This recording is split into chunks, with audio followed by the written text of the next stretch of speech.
Tadi lagi unsur waktu. Hari ini faktanya kita menjalani pemilu sesuai jadwal, tepat waktu. Syukuri itu. Syukuri itu. Saya kira kalau ada anak presiden mau jadi wapres, mau jadi presiden, itu hak politik dia kok. Tapi kalau ada rekayasa ya. Nah ini kan beda-beda mazhab kita ini. Kalau saya, semua orang boleh mengadili norma. Karena ini, pasal ini nanti bisa dipakai oleh anaknya Bu Puan, kan saya bilang gitu. Pasal ini bisa dipakai oleh anaknya Mas Ganjar. Nanti mereka yang akan nolak. Kita taat aja pada konstitusi ini gitu loh. Udah aman lah kita nih kalau taat konstitusi. Oke, Bang Hasan, ada tanggapan dong.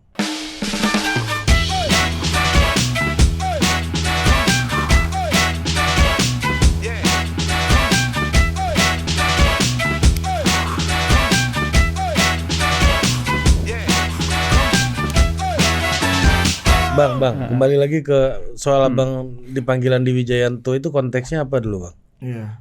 Ya ada skenario 3 periode. Itu diajak didiskusikan atau maksudnya apa, Bang? Didiskusikan. Oh, Andi Wijayanto tidak menolak waktu itu. Ya saya nggak melihat posisinya menolak ya waktu itu. Walaupun belum tahu mendukung. Ya saya nggak tahu. Tapi itu sebagai bahan diskusi, ya artinya kan ini diskusi yang cukup luas nih. Sebagai ada lembaga negara yang bahas itu.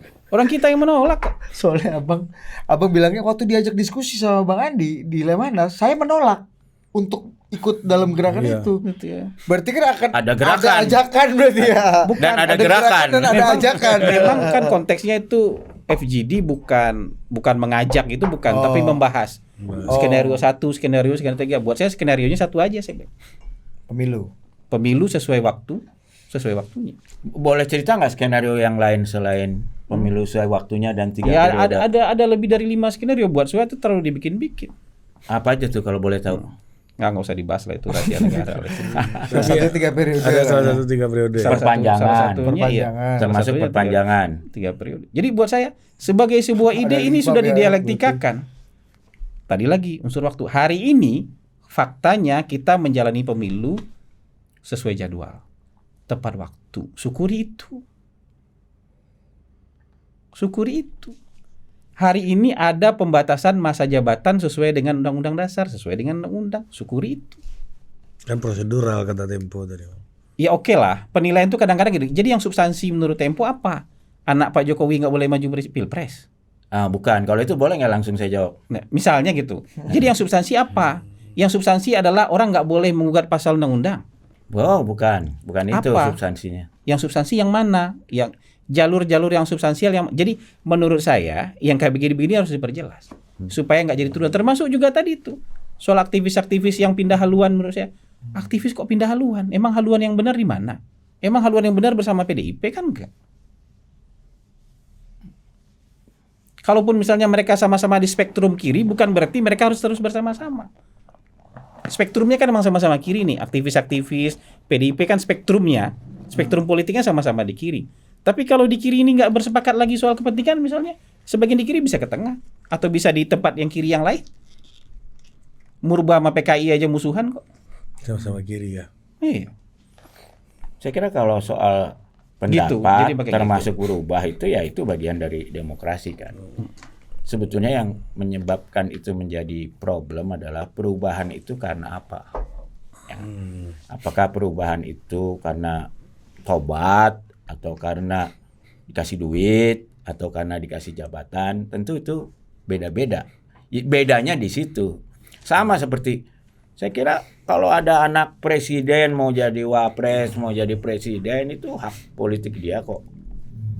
Tapi kalau ada rekayasa ya sehingga kemudian ada ketua hakim yang jelas menurut undang-undang kalau ada hubungan saudara tidak boleh ikut memberi keputusan, melanggar itu semua, itu yang jadi masalah kan.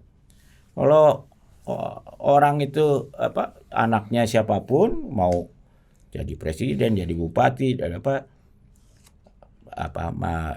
menjalani proses sesuai dengan aturan dan etika yang berlaku, ya itu wajar saja gitu. Ini kan soal keadilan sebetulnya. Apakah hal yang keadilan itu kan kira-kira akses itu sama nggak bagi semua orang, itu kan bukan semuanya harus sama rata jadi presiden atau jadi apa, tapi akses untuk menjadi presiden misalnya itu apakah itu berlaku buat semua orang atau hanya satu orang. Kalau kata George Orwell dalam 1984 itu kan everybody is equal except four legs katanya, atau every four legs equal except one gitu kan. Nah itu kan exception ini yang menimbulkan masalah ketidakadilan. Dan kalau soal kekuasaan saya kira salah satu contoh yang menarik buat saya adalah presiden pertama Amerika itu George Washington tuh dia sangat mengagumi yang namanya Cincinnati ya, Cincinnatus ya. Cincinnati. Ya, Cincinnati karena dia orang yang jagoan mimpin perang, dan di abad itu kalau ada serangan musuh bisa mengangkat seorang diktator selama 6 bulan untuk memimpin perang lawan musuh. Selama memimpin perang lawan musuh dia dikasih absolute power. Nah setelah 6 bulan setelah menang dia kembaliin. Banyak yang nggak mau ngembaliin, tapi Cincinnatus itu begitu selesai perang belum 6 bulan dia udah kembalikan tuh power, terus dia kembali ke habitatnya. Nah, karena itu George Washington walaupun ketika itu dia nggak ada pembatasan 2 periode, dia udah saatnya nggak. Jadi tidak semua orang itu ingin terus berkuasa. Gitu. Dan justru biasanya negarawan itu salah satu ciri seorang negarawan. Dia tahu kenapa sih pemimpin itu harus berganti, karena zaman itu berubah tadi dimensi 4 tadi dimensi waktu, tantangan berubah. Sehingga orang pemimpin yang hebat memimpin di dalam satu kurun waktu mungkin malah kacau di era berikutnya karena tantangannya sudah jauh. Dan karena itu dia kembalikan kepada rakyat, udahlah tantangan udah berubah. Kayak Pak Harto dulu ya. Nah, Pak Harto kalau berhenti 88 tuh dia mungkin dicatat sebagai pahlawan ya, seperti George Washington sampai sekarang dinilai sebagai pahlawan gitu. Tapi kan biasanya ini orang-orang sekelilingnya ini yang nggak mau cantolannya ini, dan biasanya orang-orang sekeliling yang nggak mau cantolannya turun karena mereka sendiri, yaitu seperti bahasa beliau sendiri nggak mampu bertanding, dia mampunya nempel kepada orang yang jagoan bertanding gitu, karena dia sendiri jadi nggak perlu bertanding, cukup mendapatkan kesenangan menjadi sahabat atau temannya dari petanding yang jago seperti itu. Itu yang kita sebut KKN. Dan semangat reformasi itu kan anti KKN tuh, anti korupsi, kolusi dan nepotisme. Dan sulit untuk tidak mengatakan dengan naiknya Gibran ini adalah contoh yang sangat gamblang tentang nepotisme. Bukan Gibran sebagai anak presiden mau jadi wapres, tapi prosesnya itu loh. Itu jelas-jelas nepotisme, melanggar etik, dan terbukti. Kan hakim sudah di Majelis Kode Etik Mahkamah Konstitusi pun sudah melakukan penelitian dan menghukum. Ya, jadi ini bukan hearsay, bukan pendapat, ini adalah satu fakta. Nah, tapi itu tidak membuat misalnya, saya bayangin lah, kalau misalnya Pak Jokowi mengatakan ya, wah, walaupun ini semua hak saya minta Gibran jangan maju deh, mundur. Saya akan merasa ini memang Pak Jokowi seorang negarawan. Ya, tapi enggak gitu loh. Jadi ternyata tidak berhasil lah. Tidak sampailah tingkatnya ke situ. Jadi esensinya di nepotisme itu berarti. Iya, nepotismenya yang sesuatu yang dulu teman-teman di Trisakti meninggal banyak, yang hilang, diculik dan sebagainya, itu kan semangat melawan KKN ini. Jadi kok sekarang malah korupsinya tambah gawat karena ini ada angkanya, ya kan? Ada angkanya dari Bapak ya, bahkan semuanya mengakui termasuk pemerintah sendiri ya. Kolusinya juga meningkat lagi di belakangan ini. Nepotismenya juga meningkat. Jadi seolah-olah terjadi arus balik dari reformasi ini. Sehingga kalau dibilang reformasi di korupsi itu ya ada dasarnya juga gitu. Nah ini nih tren ini ya. Jadi saya bukan bilang Dikorupsi oleh PSI maksudnya. ya macam-macam lah ya. Ya, saya termasuk orang yang saya bilang kan dari awal-awal pendirian PSI saya termasuk ikut cawe-cawe ya. Tapi ya saya lihat kemudian dalam proses ya terjadi begitu lah. Jadi saya selalu bilang tuh memang kekuasaan itu punya sifat memabukkan ya.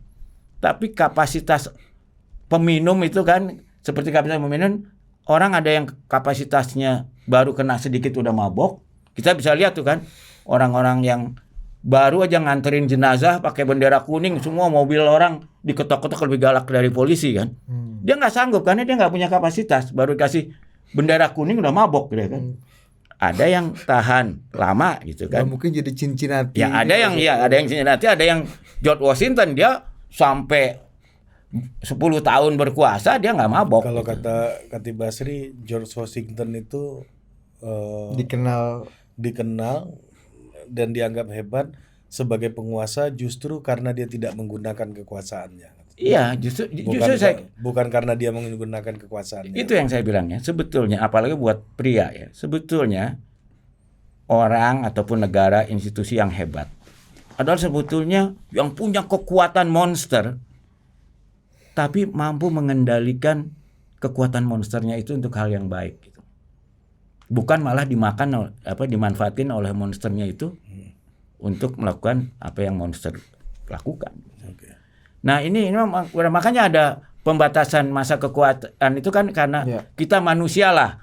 Jadi daripada risiko orang nggak tahan mabok malah ngerusak negara, ya udah dikasih mana. Kan saya kira beliau juga makanya nggak setuju dipanggil Lemhanas bahwa ada lebih dari 2 periode, pasti juga karena kekhawatiran bahwa terjadi mabuk kuasa ini kan. Dan itu memang ya universal lah berlaku. Gimana Hasan? Ya, jadi begini. Nepotisme nih. Kita itu berurusan dengan dua hal yang menurut saya ini bukan kebenaran absolut. Lagi-lagi bukan. Ini kebenaran relatif. Ya. Jadi ketika misalnya Nabi meninggal nggak menunjuk pengganti sama sekali. Ya sampai Ali itu ya wilayah kekuasaan Islam segitu-segitu aja. Dalam konteks itu, wilayah kekuasaan Islam segitu-segitu aja. Tapi begitu khalifahannya turun-temurun dari zaman Muawiyah ke anak, khalifahnya jadi besar. Walaupun kemudian ini pasti pertumpahan darah karena waktu itu politiknya bukan politik demokrasi, ini kan kerajaan-kerajaan. Abbasiyah kan juga begitu. Ya, kemudian khalifah Islam yang terbesar Utsmani, Ottoman kan juga turun-temurun. Diwariskan ke anak dan segala macam. Jadi kita melihatnya dalam konteks apa kalau orang yang sudah lewat masanya bisa saja kemudian mengglorifikasi sesuatu hal yang kemudian ini nggak sesuai lagi dengan zaman Nabi tapi kita tetap bisa glorifikasi. Karena ini menyumbang kejayaan, menyumbang sebuah kebanggaan dalam konteks itu. Sebenarnya dalam bernegara juga seperti itu. Saya nggak tahu nih ketika misalnya Uni Soviet, USSR ketika di tangan seorang yang sangat demokratik itu, bukan sangat demokratik, relatif demokratik dibandingkan pemimpin-pemimpin sebelumnya, bubar negaranya. Gorbachev. Bubar negaranya. Kalau misalnya penggantinya misalnya bukan kayak Putin ini, habis Boris Yeltsin bukan Putin, nggak tahu kita pecah berapa ini negara lagi. Iya kan? Yang di bawahnya Rusia ini nggak tahu kita kalau jadi Zelensky gitu ya. Zelensky menjadi kayak Zelensky jadi pemimpin Rusia, nggak tahu kita jadi pecah berapa Rusia. Jadi konteks berpikirnya kan misalnya harus kita tetapkan tujuan. Begitu juga maksud saya kalau hari ini saya melihat ini kan kebenaran relatif yang sedang kita perdebatkan. Perang pemikiran aja nih. Perang nilai oke juga mungkin segala macam. Tapi kalau saya sih mensyukuri ya bahwa misalnya Indonesia itu menjalankan pemilu tepat waktu. Ya, bahwa ada proses yang tidak disukai orang, buat saya biarkan saja. Pasti ada yang tidak suka dengan prosesnya, ya. Tapi yang satu kalau kita sama-sama yakin di ujung bahwa yang menjadi juri terakhir itu adalah rakyat dan rakyat itu punya rasionalitas sendiri. Bahwa 200 juta itu keputusannya pasti objektif. Buat itu kesimpulan terakhir, ujungnya terakhir kita menyandarkan bangsa kita akan dapat jalan yang terbaik untuk memilih pemimpin yang terbaik versi masyarakat, ya itu. Walaupun tadi bilang misalnya, tapi kan demokrasi bisa memungkinkan orang seperti Mussolini naik, orang seperti Hitler naik. Iya, kita harus terima juga itu sebagai kekurangan demokrasi. Tapi kayaknya untuk negara seperti Indonesia nih, dengan pengalaman sudah Bung Karno yang menjadi paduka yang mulia presiden seumur hidup, negarawan juga itu sebenarnya. Ya, Pak Harto yang awalnya cuma pengen sebentar mengantarkan Indonesia menuju transisi, tapi nggak kunjung selesai transisi terus. Iya, jadi 32 tahun. Iya kan? Lewat pemilu ya. Lewat pemilu. Tapi hari ini kita melihat bahwa proses-proses seperti itu nggak ada lagi. Bahwa ini proses sirkulasi elitnya berjalan. Hampir terjadi Ya, kan. ada Kalau Anda nggak menolak Ya bukan, ini kan berarti 3 kan periode. seluruh orang menolak. Ya, ya. menurut saya. Ada Seluruh- upaya dan tapi kita kenyataan fakta politiknya sekarang Fakta. memang tetap Iya. berjalan. Ya, bahwa ada ide itu ya kita normal. fair aja bahwa itu pernah jadi perdebatan, iya. Bahwa banyak orang yang berposisi menolak itu bukan cuma yang sekarang jadi pendukung Ganjar yang menolak itu. Orang yang sekarang berada di barisan Prabowo juga banyak sekali yang menolak itu. Gitu. Menolaknya terbuka. Gerindra termasuk awal kan menolak. Menolaknya secara terbuka. Tapi kan nggak apa-apa, nggak musuhan juga akhirnya. Jadi menurut saya sebagai sebuah upaya biarin aja dulu ada upaya. Tapi fakta yang kita hadapi sekarang kan, Walaupun mungkin kalau pejabat publik harusnya jangan bikin pernyataan yang bertentangan dengan konstitusi ya. Ya, Kalau menurut maksudnya saya- kalau akademik kalau apa Ya. boleh lah, tapi kalau pejabat Ya. publik jangan. Nggak, lah. menurut saya- karena dia disumpah taat pada konstitusi kan. nah menurut saya waktu itu ya cederanya di sana. Iya. Cederanya di sana. Tapi kita harus kembali lagi ke fakta yang berjalan. Negara kita ini kok bagus kok ini. Semua orang akhirnya punya kesadaran. Ya kan ini kan kita bicara nih. Semua orang, semua elit politik maupun masyarakat, kan nggak cuma masyarakat nih. Elit politiknya akhirnya juga punya kesadaran semua. Oh, pemilu harus berjalan tepat waktu. Ya. Calonnya ada 3. Nanti kita juga harus punya kesadaran yang sama bahwa yang akan jadi presiden berikutnya kalau nggak Anies Baswedan, Prabowo Subianto atau Ganjar Pranowo. Jadi begitu cara melihatnya, buat saya itu begitu. Jadi kalau sudah demikian, jadi kita menjalani kompetisi ini dengan hati yang wajar gitu. Bukan dengan hati yang sakwa sangka, buruk sangka dan segala macam, seolah-olah masyarakat ini bisa dikendalikan oleh hantu ini. Masyarakat ini bisa dikendalikan oleh setan ini. Enggak, ini terlalu besar untuk dikendalikan oleh hantu maupun setan. Terus soal nepotisme yang BHM kritisi tadi gimana? Gini, Itu mungkin dianggap menjadi kita wajah beda dari seleksinya nih. mengerikan. Ya. Ukuran nepotisme kita beda seleksinya. Ya, buat saya ini orang yang dulu ikut mensponsori menggugat pasal dinasti pasca 2015 itu. Ketika istri, kalau suami sudah pernah jadi bupati, maka sekian tahun istri nggak boleh nyalon, anak nggak boleh nyalon, ya kan? Kakak nggak boleh nyalon, orang tua nggak boleh jadi calon. Saya ikut menggugat itu karena buat saya itu justru yang nggak fair. Biarkan masyarakat yang jadi juri, karena terbukti walaupun dia misalnya istri seseorang, anak seorang bupati, anak seorang gubernur, banyak juga yang nggak terpilih. Bahwa ada yang terpilih, iya. Tapi jangan bilang dia terpilih karena dia hanya semata-mata jadi istri seseorang, anak seseorang.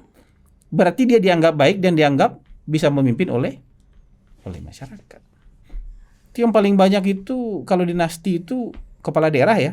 Itu dari Partai Demokrasi Indonesia Perjuangan. Kenapa? Kepala daerahnya bagus. Jadi supaya kepala daerah ini stay di situ, nggak pergi kemana-mana, dia minta istrinya jadi bupati di situ. Keberlanjutan terus lah. Keberlanjutan kepengennya. gitu. Dan itu masyarakat begitu cara melihatnya. Dan Nah, dalam wisdom di level itu nggak bisa dihakimi dengan wisdom dari barat sana. Ya. Nah, itu Wisdom dia tuh ya. seperti itu nggak bisa dihakimi dengan wisdom dari barat. Iya. Mengenai sirkulasi. Mengenai sirkulasi seperti itu. Karena itu masyarakat cara melihatnya begitu. Sebagian besar yang saya temui, kenapa pengen si istrinya, walaupun mungkin istrinya juga mau ini. Walaupun ini juga mau. Tapi Anda juga harus lihat bahwa suami istri, dia habis dorong istrinya, bisa bercerai dia. Berarti dia nggak mau diatur-atur oleh suaminya. Di Purwakarta, ya, betul. itu kan istri didorong oleh suami. Begitu jadi bupati, bercerai dia. Ya, Tapi dalam proses MK ini yang juga dijadikan catatan oleh BHM ada Nah ini kan paman. beda-beda mazhab Iya. kita ini. Kalau saya semua orang boleh mengadili norma. Karena ini pasal ini nanti bisa dipakai oleh anaknya Bu Puan, kan saya bilang gitu. Pasal ini bisa dipakai oleh anaknya Mas Ganjar. Ya kan? Kalau kita bicara soal aksesibilitas, tanpa ada Gibran pun akses kita ini juga nggak ada ke sana. Yang di atas 40 tahun. Mau di atas 40 tahun, mau di bawah 40 tahun. Kenapa? Ya kan saya udah bilang, orang yang tercatat di kertas soal Pilpres itu cuma 6, kita ada 200 juta. Ini paling banyak sekarang 6 nih. Tahun lalu 5 tahun lalu cuma 4. 5 tahun sebelumnya juga cuma 4. Makanya Ari kan pada waktu itu pernah ngitung 100 tahun ke depan berapa orang yang masuk kertas suara. Nggak nyampe 100. Nggak nyampe 100 orang juga. Ya itu karena threshold kan. Iya. Ya gitu Itu yang maksud saya. problemnya Jadi sebetulnya. problemnya harus didudukkan pada tempat yang tepat. Jadi bukan ini problemnya. Yang menghalangi soal akses dan segala macam soal nepotisme itu enggak. Bahwa Gibran punya akses lebih besar karena bapaknya presiden, terus gimana? Kita mau nyalain bapak kita? Bapak sih bukan presiden, jadi saya nggak bisa jadi. Itu menyalahin bapak kita namanya. Kita nggak bisa gitu. Mau siapapun gitu, misalnya anaknya Mas BHM pasti punya akses yang lebih baik daripada ketika Mas BHM seusia anaknya. Anaknya saya pasti punya akses yang lebih baik hari ini dibandingkan saya seusia anak saya. Ya, karena posisi orang tuanya berbeda. Ya, kalau saya misalnya anak saya mau magang, nanti saya bisa telepon siapapun. Kayak anak gue mau magang. Kalau dulu saya mau magang, nggak mungkin orang tua saya telepon orang. Anak gue mau magang, siapa lu? Kata. Tapi kalau saya sekarang telepon orang, anak saya mau magang bisa. Mas BHM juga bisa begitu. Jadi aksesnya berbeda. Bahwa orang beda-beda aksesnya karena posisi dia anak siapa, posisi sosial dia segala macam, itu kenyataan fakta. Itu kan sama kayak Caimin bilang, apa tips and triknya Anda bisa dapat proyek-proyek di Solo itu kan insinuatif, mau menghakimi hubungan antara bapak dengan anak. Terus mau bilang kalau Gibran jadi wali kota, terus dia nggak boleh telepon bapaknya gitu. Ya pasti dia bisa telepon bapaknya lah. Cuman sekarang ada nggak pertanyaannya? Ada nggak misalnya Solo dapat satu saja proyek yang sebenarnya Solo nggak layak? Dan terbukti kan APBD-nya, proyek-proyeknya jauh lebih besar proyek di zaman efek Rudi dibandingkan di zaman Gibran. Hitungan per tahunnya, per year-nya lebih besar efek Rudi. Mungkin juga efek Rudi bisa lebih besar karena dia pernah jadi wakilnya Pak Jokowi, mungkin. Jadi nggak karena anak, karena pernah jadi wakil juga bisa punya hubungan baik pada waktu itu. Hari ini mungkin nggak baik, tapi pada waktu itu hubungannya baik. Konteksnya waktu juga gitu, Bang, ya? Iya, privilege juga. Jadi kalau saya sih selalu mau mencoba mendudukkan sesuatu itu sesuai porsinya. Ukurannya juga ukuran yang layak. Jadi nggak menimbang 1 sendok garam dengan timbangan kuintal-kuintal, atau sebaliknya sekarung beras dipakai timbangan masakan ini, timbangan dapur ini gitu. 5 kilogram beras untuk timbangan dapur yang kapasitasnya maksimal cuma 2 kilo.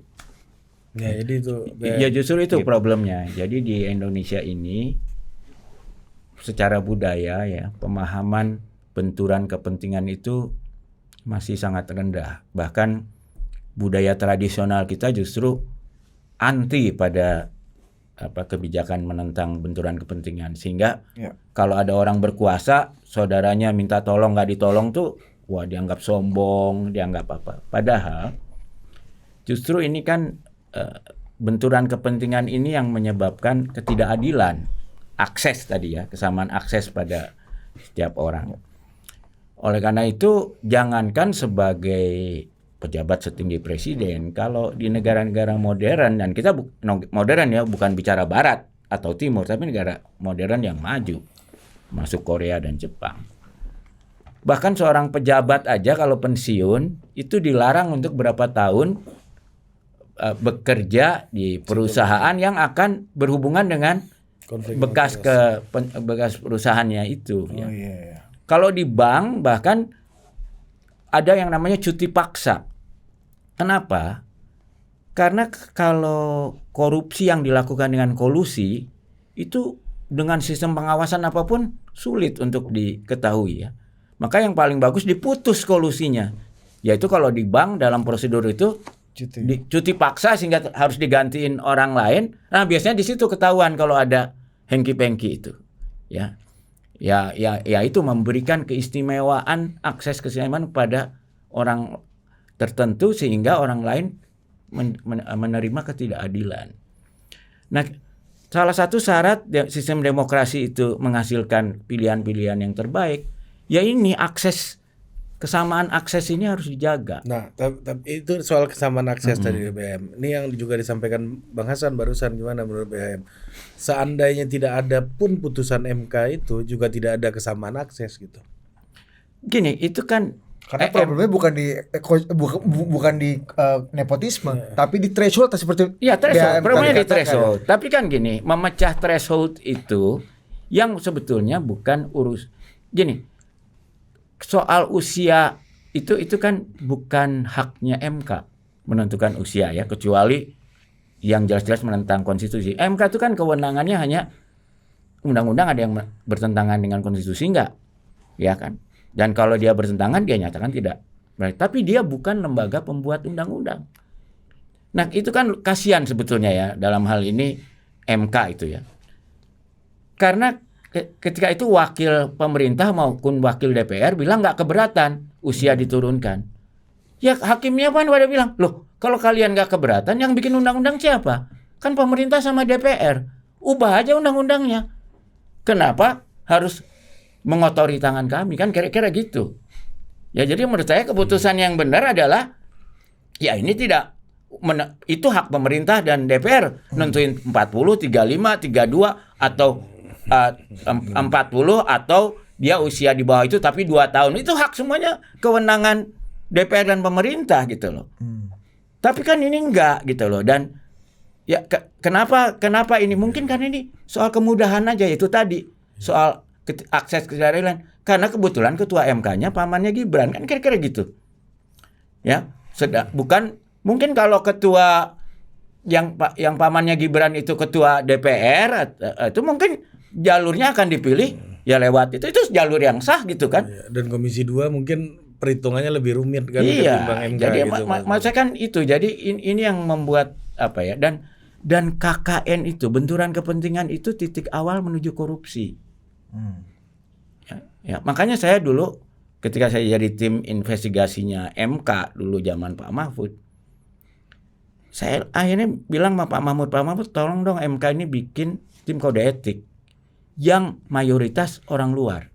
Karena kalau orang dalam tuh apa ya ada pakai tapi dalam pas budaya masanya itu. Pak Mahfud bukannya banyak keputusan yang lebih progresif lagi ketimbang menambahkan tafsir ini. Kita nggak lihat apakah begini yang harus tetap dijaga MK itu. Saya dulu ikut ya di awal reformasi.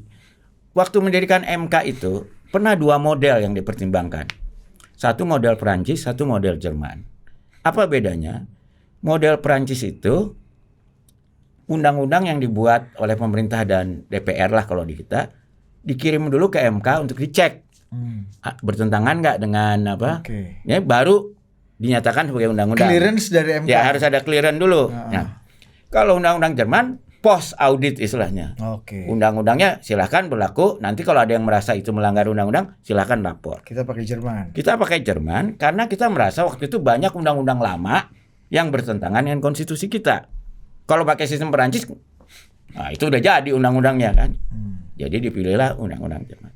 Tapi jelas itu MK itu tidak dirancang sebagai pembuat undang-undang. Itu bukan kewenangan dia. Kan kewenangan dia adalah menentukan undang-undang melanggar konstitusi atau tidak. Ya, kalau melanggar dinyatakan tidak berlaku. Kalau ada sengketa antar negara dan pilkada.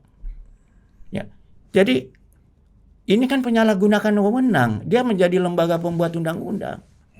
Ya, itu harus diperbaiki itu. Terlepas bahwa keputusannya bagus atau tidak bagus. Itu pelanggaran terhadap jati dirinya gitu. Nah ini kan yang jadi problem itu dilakukan oleh yang menguntungkan anaknya presiden itu udah dan dalam etik itu kalau etik itu nggak harus dibuktikan seperti hukum bedanya etik persepsi saja sudah dianggap pelanggaran etik kalau itu menimbulkan persepsi ya.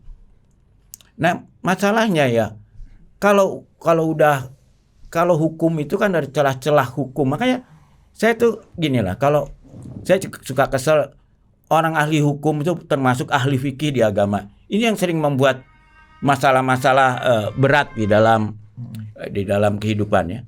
Karena akhirnya jadi tukang, dicariin celah aja. Ya, kalau dulu di zaman Orde Baru kita bilang mau cari ulama yang menghalalkan bir, bisa dicari pasal-pasal, itu kan kerjaan orang hukum ya. Cari celah-celah hukum gitu ya. Tapi kan ada yang namanya etik, itu kan bukan hukum, itu sesuatu yang perlu dibahas, didiskusikan ya, dan dilihat konteks dan sebagainya. Makanya saya lihat kenapa negara-negara yang sangat tinggi kesejahteraan rakyatnya itu negara-negara Skandinavia misalnya. Di sana itu yang namanya ombudsman, orang yang dianggap sangat beretika dipilih jadi ombudsman. Keputusannya itu tidak ada kewenangan hukum, tapi selalu diturut. Makanya saya nggak heran Human Development Index-nya itu di sana paling tinggi selalu. Ya. Nah, ini dalam hal kalau udah menyangkut kekuasaan, seringkali praktisi kekuasaan itu selalu membandingkan negara gitu misalnya. Kalau ada sebetulnya negara itu yang penting rakyatnya atau negaranya sih. Sebetulnya negara itu kan ada rakyat yang merasa punya kepentingan bersama dan membentuk satu kesatuan yang namanya agama, karena itu dianggap yang paling akan membuat dia paling sejahtera, paling hebat lagi. Dia nggak mau bikin negara yang akan bikin dia tambah miskin, ya kan? Makanya kalau ada referendum gitu misalnya mau ikut negara mana, bahkan masyarakat kalau kita lihat, kalau saya mau bilang negara mana sih yang paling hebat, ada teman-teman saya pendukung otoriter biasanya, Cina maju secara ekonomi. Saya bilang ngukur negara itu bagus atau enggak gampang. Coba kalau tiba-tiba dibuka, tiap warga boleh memilih sendiri mau jadi warga negara mana. Terjadi migrasi kemana? Dari Amerika ke Cina atau dari Cina ke Amerika? Iya kan?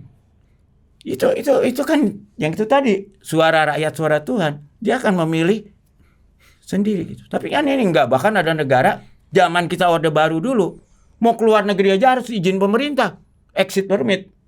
Itu kan pemerintah yang nggak percaya diri, ya kan? Nah makanya dibikin di konstitusi kita hak orang untuk bermigrasi itu hak konstitusional. Makanya waktu saya ingat ada teman-teman kita di Papua minta asylum di Australia.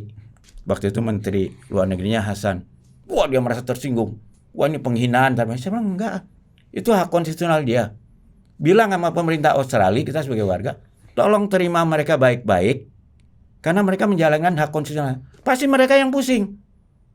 Kalau tahu-tahu banyak banget yang pindah ke sana, iya kan?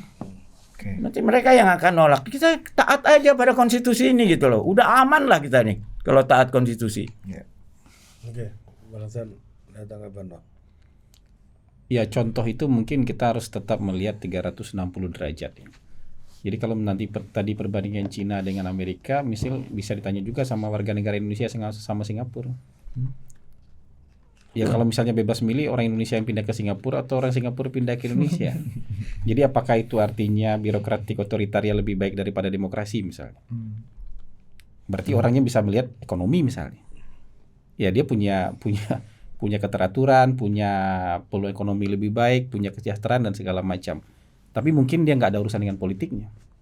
Karena dalam konteks politik mungkin nggak bebas sama sekali, termasuk nggak bebas mencela pemerintah.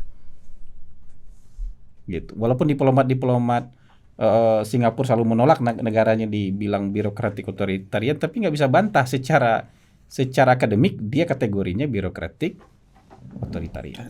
Jadi menurut saya bisa gitu, tapi apakah itu penilaian itu negara lebih baik? Dalam soal demokrasi, walau alam. Menurut saya, kalau dari berbagai ukuran, di berbagai sudut pandang, harusnya Indonesia jauh lebih baik dari sisi demokratisasi dibandingkan Singapura. Begitu, misalnya kita juga melihat sudut pandangnya harus 360 derajat. Nah dan harus waktu tadi. Iya. Saya yakin kalau itu terjadi, banyak orang Indonesia pindah ke Singapura, tapi nggak berapa lama pulang lagi. Itu sudah terjadi ketika 98. Banyak kan yang lari ke Australia, konglomerat apa segala, lari tapi pada balik lagi. Ya, gitu. Jadi mungkin kita ngelihatnya dengan seperti itulah untuk menilainya. Termasuk juga tadi soal apa? Soal misalnya kita kembali lagi ke masa lalu nih, membuka-buka luka lama yang mungkin menurut saya di publik luka itu sudah menutup. Jadi kalau misalnya soal MK itu menurut saya, kalau misalnya kita berpendirian, ya, kalau itu melanggar etik, yang melanggar etiknya sudah diberikan sanksi. Tapi semua ahli hukum sepakat bahwa ini hukumnya jalan terus. Karena MK sebenarnya tidak mengubah pasal. MK hanya menambah penafsiran.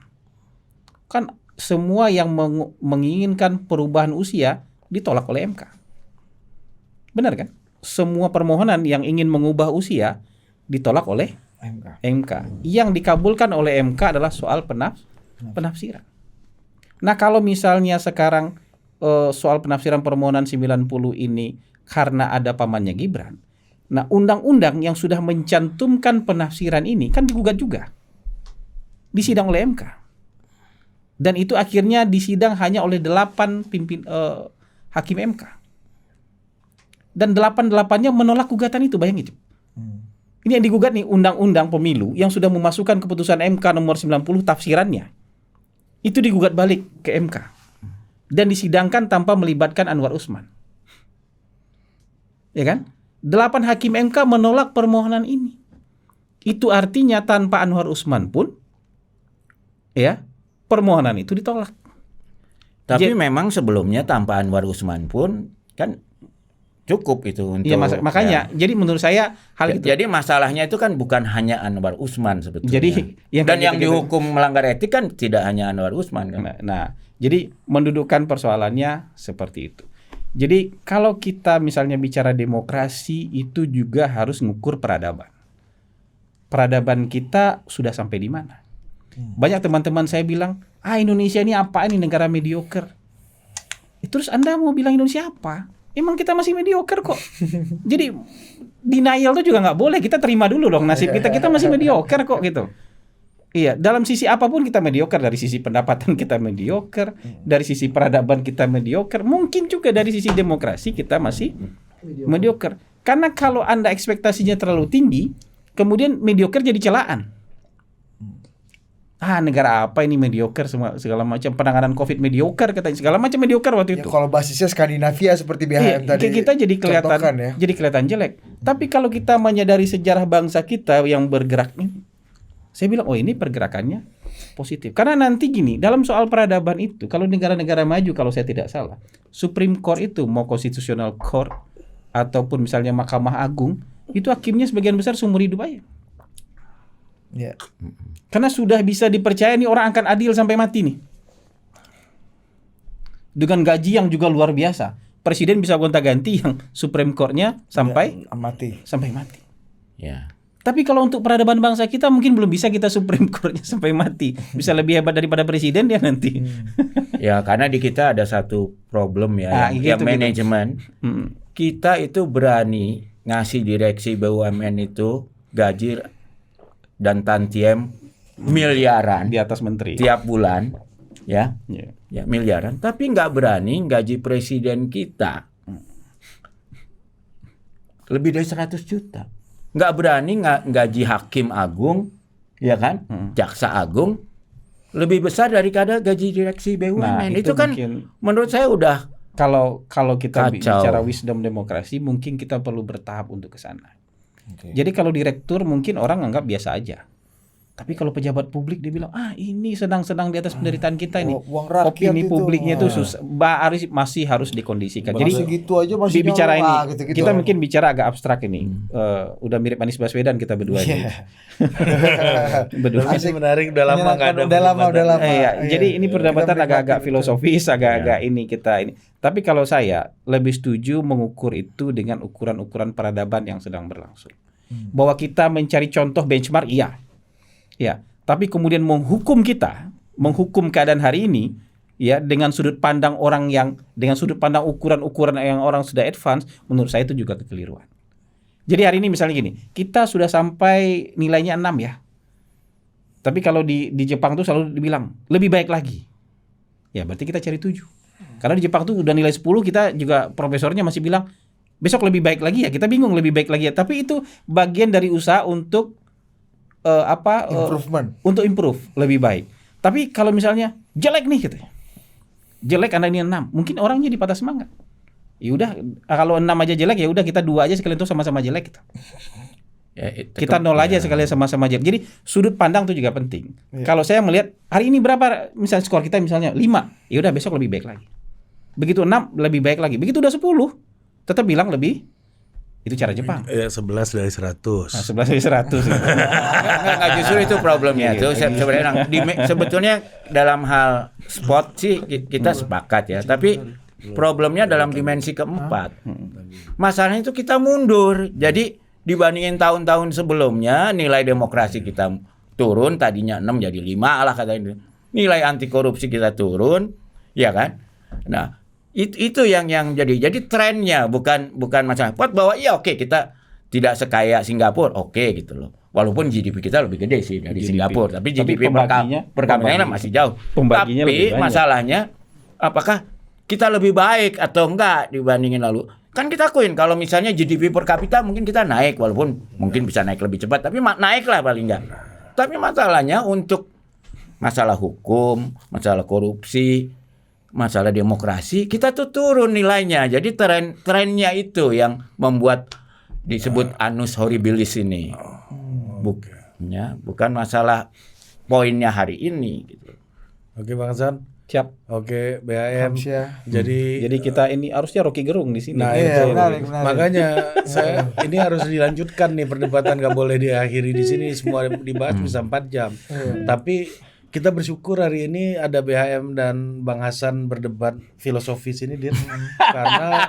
Karena apa? Jadi karena Anies wannabe ya. iya, karena ini membuat orang tahu bahwa filsuf bukan hanya Rocky di Indonesia.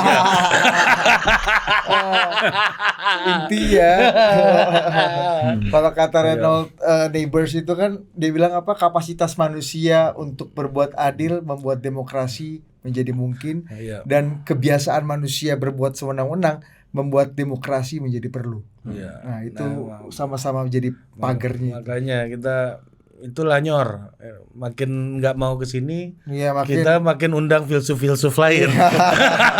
tenang Nyor, kalau kata Bang Hasan, Anda ini nggak akan terdisrupsi sama AI ya. Rocky nggak akan terdisrupsi, harus menyerap itu kan, nggak mungkin AI Dan menyerap. terpaksa kita nggak keluarin wine ya. Ya, gara-gara ada kalau Rocky. ada Nyor Rocky kita main di sini. Hidup Rocky Gerung. Sampai jumpa lagi di Total Politik berikutnya.